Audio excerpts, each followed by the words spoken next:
جمعیت اہل حدیث پاکستان کے صدر ڈاکٹر علامہ ہشام الہی ظہیر، علامہ طارق محمود یزدانی، مولانا نعیم الرحمان شیخ پوری، مولانا حبیب الرحمان زیاد، ڈاکٹر ارشاد الحسن ابرار کی سفیر خادم حرمین شریفین نواف بن سعد المالکی اور مسجد نبوی صلی اللہ علیہ وآلہ وسلم کے امام الشیخ ڈاکٹر صلاح بن محمد البدیر سے نجی ہوٹل لاہور میں ملاقات۔ جمعیت اہل حدیث پاکستان کے صدر علامہ ہشام الہی ظہیر نے کہا کہ مسجد نبوی صلی اللہ علیہ وآلہ وسلم کے امام الشیخ ڈاکٹر صلاح بن محمد البدیر کی پاکستان آمد ہمارے لیے باعث خوشی ہے۔ ان کی آمد سے دونوں ملکوں کے درمیان تعلقات مضبوط و مستحکم ہوں گے۔ جب بھی پاکستان پر کوئی معاشی مشکل وقت آیا تو سعودی عرب نے بھرپور ساتھ دیا۔ جمعیت اہل حدیث پاکستان اور وطن عزیز کی عوام سعودی عرب کے شانہ بشانہ کھڑی ہے۔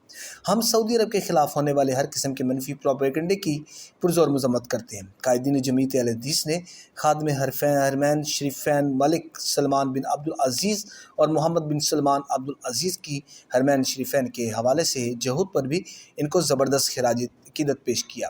ان کی حرمین شریفین کے لیے خدمات قابل ستائش ہیں۔ سعودی عرب اور پاکستان کے درمیان توحید و سنت کا رشتہ قائم ہے۔ ہم مل کر عالم اسلام کو درپیش چیلنجز اور ان کے خلاف ہر قسم کی اٹھنے والی منفی باتوں کا بھرپور دفاع کریں گے۔ ان کا مزید کہنا تھا کہ پاکستانی عوام جس قدر حرمین شریفین سے محبت اور عقیدت رکھتی ہے اس کی کوئی مثال نہیں ملتی۔ تحفظ حرمین شریفین مسلمانوں کا اولین فریضہ ہے۔ اس کی دفاع کے لیے جب بھی ضرورت پڑی پاکستانی قوم اور جمعیت اہل حدیث پاکستان کے لاکھوں فرزندان توحید سب سے آگے ہوں گے۔